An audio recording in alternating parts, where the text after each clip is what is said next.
মাথা আছড়ানোর পর যে চুল উঠে তা কি করব? গোসলের পরে ভেজা চুল গামছা দিয়ে বেঁধে নামাজ আদায় করলে কি নামাজ হবে? আমি একজনের কাছে শুনেছি এরকম করলে নামাজ হবে না, বিষয় কিছু বলেন। মহিলাদের নামাজরত অবস্থা যদি আজান হয় তাহলে কি নামাজ পড়া চালু রাখা যাবে? গোসলখানা ও টয়লেট একসাথে থাকলে ওযু করলে হবে কিনা? বাথরুমে কাপড় কাচার সময় বিসমিল্লাহ বলা যাবে কিনা? চেইনওয়ালা ঘড়ি পরে নামাজ পড়া কি নাজায়েজ? জানালে উপকৃত হব। টেপে ওযু করলে নিচে বালতি থাকে, ফলে ওযুর পানি বালতিতে পড়ে, সে পানি কি টয়লেটের কমোডে ঢালা যাবে? আমার মেয়ের পেটে থাকা অবস্থায় মুখে একটি দাঁত উঠেছে, এটি কোনো ভালো লক্ষণ নাকি খারাপ লক্ষণ? স্বামীর হুকুম ছাড়া বাবার বাড়ি যাওয়া যাবে কিনা? মহর পরিশোধের আগে স্ত্রী যদি মারা যায় তখন স্বামী কিভাবে মহর পরিশোধ করবে? আমি আমার মৃত পিতার নামে যাই সদকা করি তার সব কি আমিও পাবো? চলুন তাহলে আমরা প্রশ্নোত্তর আলোকিত ভুবনে প্রবেশ করি। আপনি ফরাদ হোসেন আপনি লিখেছেন, বাথরুমে কাপড় কাচার সময় বিসমিল্লাহ বলা যাবে কিনা? বাথরুমে কাপড় কাচার সময় বিসমিল্লাহ বলবেন, বিশেষ করে যখন কমোডের সাথে আপনার ওই জায়গার পার্টিশন থাকবে। যদি পার্টিশন না থাকে তাহলে ওযুর সময় যেরকম মুখে বিসমিল্লাহ বলা নিষেধ, অনুচিত, মাকরুহ, ঠিক একইভাবে এখানে মুখে বিসমিল্লাহ বলবেন না, মনে বিসমিল্লাহ বলে কাপড় কাচবেন। জারিফা জান্নাত আপনি লিখেছেন, গোসলের পরে ভেজা চুল গামছা দিয়ে বেঁধে নামাজ আদায় করলে কি নামাজ হবে? আমি একজনের কাছে শুনেছি এরকম করলে নামাজ হবে না, বিষয় কিছু বলেন। না, এরকম করে নামাজ হবে না এমন কোনো কথা নেই। আপনি একজন নারী হিসেবে আপনার পুরো শরীর আপনাকে ঢেকে নামাজ পড়তে হবে, শুধুমাত্র মুখমণ্ডল এবং দুই হাতের কবজি আপনি খোলা রাখবেন। এর বাইরে অন্য কোনো শর্ত নেই। আপনি গামছা দিয়ে ঢাকেন বা গামছা দিয়ে বেঁধে তার উপর দিয়ে অন্য একটা কাপড় দিয়ে ঢাকেন, কোনো অসুবিধা নেই। এরপরে কাজী ফাতেমা আপনি লিখেছেন, মহিলাদের নামাজরত অবস্থা যদি আজান হয় তাহলে কি নামাজ পড়া চালু রাখা যাবে? কোনো অসুবিধা নেই। আজান হওয়া হলে নামাজ বন্ধ করে ফেলতে হবে, কোনো কথা নেই। আপনি নামাজ পড়ছেন, ইতিমধ্যে আজান শুরু হয়ে গেছে, আজান মুয়াজ্জিন সাহেব দিতে থাকুক, এদিকে আপনার নামাজ আপনি কন্টিনিউ করতে থাকেন, কোনো সমস্যা নেই। এরপর জেসমিন আক্তার আপনি লিখেছেন, গোসলখানা ও টয়লেট একসাথে থাকলে ওযু করলে হবে কিনা? বাসা যদি গোসলখানা এবং টয়লেট একসাথে থাকে সেক্ষেত্রে ভেতরে ওযু করলে ওযু হয়ে যাবে, কিন্তু উত্তম হলো কমোড এবং টিপের মাঝে কোনো পার্টিশন না থাকলে, আড়াল না থাকলে সেক্ষেত্রে বাইরে ওযু করবেন, এটা হলো উত্তম। কিন্তু যদি ভিতরে ওযু করেন তাতে ওযু হয়ে যাবে, কোনো অসুবিধা নেই ইনশাআল্লাহ। সৈয়দ আবু হায়দার আপনি লিখেছেন, চেইনওয়ালা ঘড়ি পরে নামাজ পড়া কি নাজায়েজ? জানালে উপকৃত হব। না, চেইনওয়ালা ঘড়ি পরে নামাজ পড়লে সেটা নাজায়েজ হবে এমন কোনো কথা নেই। সাবির ইয়াসমিন জান্নাত আপনি লিখেছেন, স্বামীর হুকুম ছাড়া বাবার বাড়ি যাওয়া যাবে কিনা? আপনি যেহেতু স্বামীর সংসারে থাকেন, অতএব তার সুবিধা অসুবিধা, তার প্রয়োজন ইত্যাদি বিষয় থাকতে পারে, সেই কারণে তাকে আপনি বলে যাবেন। কিন্তু স্বামী আপনাকে আপনার বাবার বাড়ি যাওয়া থেকে বঞ্চিত করে রাখবেন, যেতে দিবেন না, আটকে রাখবেন এবং তার খেয়াল খুশি মতো সে আপনাকে আপনার বাবা মার সাথে সাক্ষাৎ করা থেকে বিরত রাখবেন, সে অধিকার কিন্তু তার নাই। সেটা যদি তিনি করেন তাহলে তিনি অন্যায় করছেন। তবে হ্যাঁ, অবশ্যই আপনি চেইন অফ কমান্ড, একটি ফ্যামিলির পারস্পরিক যে বোঝাপড়া, সেটা যেন ভালো তো একজন আপনি বলে যাবেন, এবং এই বলে যাওয়ার মধ্যে ভদ্রতা, এই বলে যাওয়ার মধ্যে নিজেদের বোঝাপড়া যে আছে সেটির প্রমাণ হয়। বিধায় এটাকে দোষণীয় মনে করা যে আমি তাহলে কি বন্দী হয়ে গেলাম, এরকমটি মনে করার কোনো কারণ নেই। কাজলে আইডি থেকে আপনি লিখেছেন, ওযু করার পরে কি আয়নায় মুখ দেখলে ওযু ভেঙে যাবে? না, কোনো অসুবিধা নেই, ওযু ভাঙবে না। এমডি আবুল কালাম আপনি লিখেছেন, মহর পরিশোধের আগে স্ত্রী যদি মারা যায় তখন স্বামী কিভাবে মহর পরিশোধ করবে? তার পক্ষ থেকে দান সদকা করে দিবেন, কিন্তু উচিত হলো জীবদ্দশাতেই মহর পরিশোধ করা। এরপর আমির হামজা আপনি ইউটিউব চ্যানেলে আমাদের প্রশ্ন করেছেন, আমার মেয়ের পেটে থাকা অবস্থায় মুখে একটি দাঁত উঠেছে, এটি কোনো ভালো লক্ষণ নাকি খারাপ লক্ষণ? সন্তান গর্ভে থাকা অবস্থায় যদি মুখে দাঁত উঠে সেটা কোনো খারাপ বা ভালো লক্ষণ নয়। এটার ডাক্তারি কোনো ব্যাখ্যা আছে কিনা সে ব্যাখ্যা আপনি জানার চেষ্টা করবেন। এর বাইরে এটাকে অন্তত কুলক্ষণ মনে করার কোনো সুযোগ নেই, কারণ ইসলাম আসলে কোনো কুলক্ষণে বিশ্বাস করে না। আফরোজা ইসলাম রানী আপনি লিখেছেন, নতুন ঘরে বসবাস করার আগে মিলাদ পড়ানো জায়েজ কিনা? নতুন ঘরে বসবাস করার আগে কোনো মিলাদ পড়াবেন না, এরকম কোনো নির্দেশ আমাদেরকে দেয়নি। আপনি নতুন ঘরে ওঠার সময় বিসমিল্লাহ বলে আল্লাহর নাম নিয়ে উঠে যাবেন। এর জন্য আলাদা কোনো আনুষ্ঠানিকতা আপনাকে করতে হবে, কোনো বাধ্যবাধকতা নয়। হ্যাঁ, আশপাশের লোকজন বা এলাকার মানুষ কিংবা আত্মীয় স্বজনকে ডেকে আপনি দাওয়াত খাওয়াতে চান আপনার খুশি একটা উপলক্ষে, সেটা সম্পূর্ণ আপনার ব্যাপার, শরীয়তের কোনো বিশেষ নির্দেশ নাই। আর এর জন্য মিলাদের আয়োজন করতে হবে কোনো নির্দেশ ইসলাম আমাদেরকে করেনি। আইরিন সুলতানা মাহি আপনি লিখেছেন, টেপে ওযু করলে নিচে বালতি থাকে, ফলে ওযুর পানি বালতিতে পড়ে, সে পানি কি টয়লেটের কমোডে ঢালা যাবে?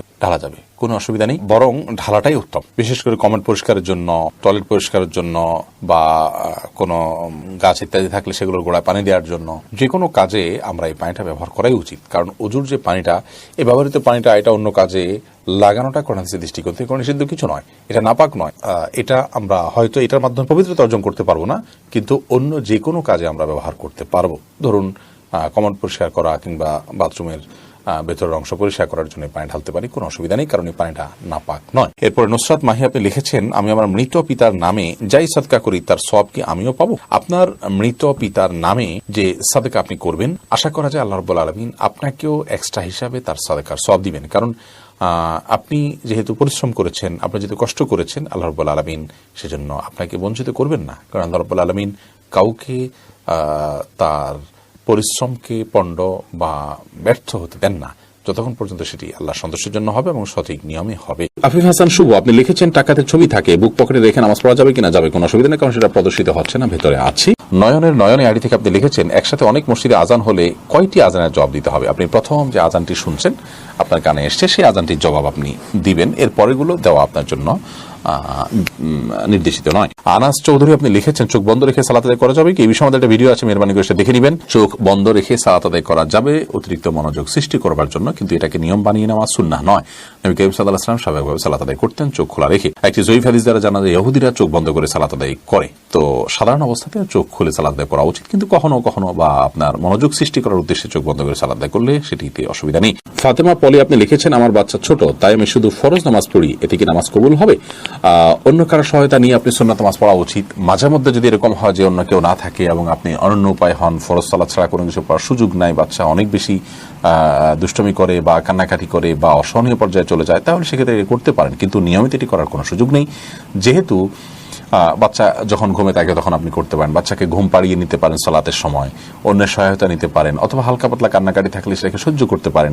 অনেকে বাচ্চার প্রতি এত বেশি মায়া করেন যে বেশি মায়া করতে গিয়ে ইবাদত বন্দেগীর ক্ষেত্রে অনেক ছাড় তিনি দিয়ে নেন, যেটা উচিত নয়। হাফিজ মোহাম্মদ আরিফ বিল্লাহ, আপনি লিখেছেন ঘড়ি কিংবা চশমা পড়লে নামাজ পড়া যাবে কি না?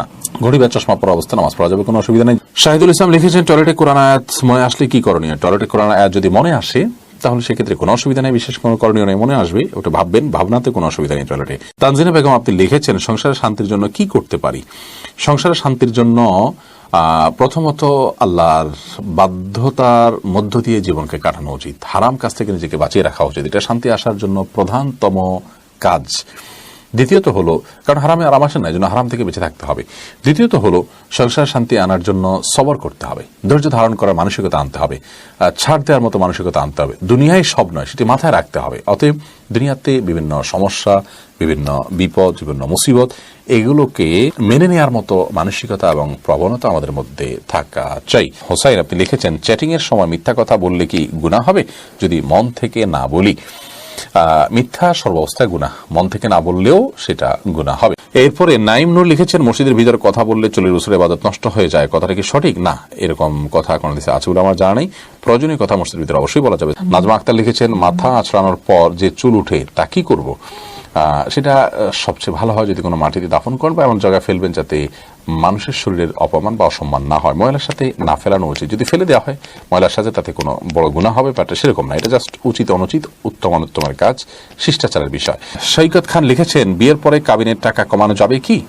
বিয়ের পর যদি স্বামী তার স্ত্রীর সাথে আলাপ আলোচনার মাধ্যমে আপনার মাফ নেন, কমানো তো আর যাবে না, যা ফিক্স হয়ে গেছে তা। স্ত্রী যদি কোনো কিছু মাফ করেন তাহলে আল্লাহ তাআলা সে সম্পর্কে বলেছেন ফাকুলুহু হানিআম মারিআ, তাহলে সেটা তোমরা ভক্ষণ করতে পারো বা ভোগ করতে পারো। স্ত্রী যদি বলেন যে ঠিক আছে আমি তোমাকে ছাড় দিলাম, আপনি দিতে পারেন না, সামর্থ্য নাই, আপনি তার কাছে ছাড় চাইলেন, সে যদি ছাড়টা দিয়ে দেয় তাহলে সেটা ভোগ করতে পারেন। বাট এর মানে এই নয় যে মোহর পরিবর্তন হয়ে গেছে, মোহর যা ছিল তাই, সে হয়তো মাফ করেছে আপনাকে, জাস্ট এটুকু আপনি করতে পারেন।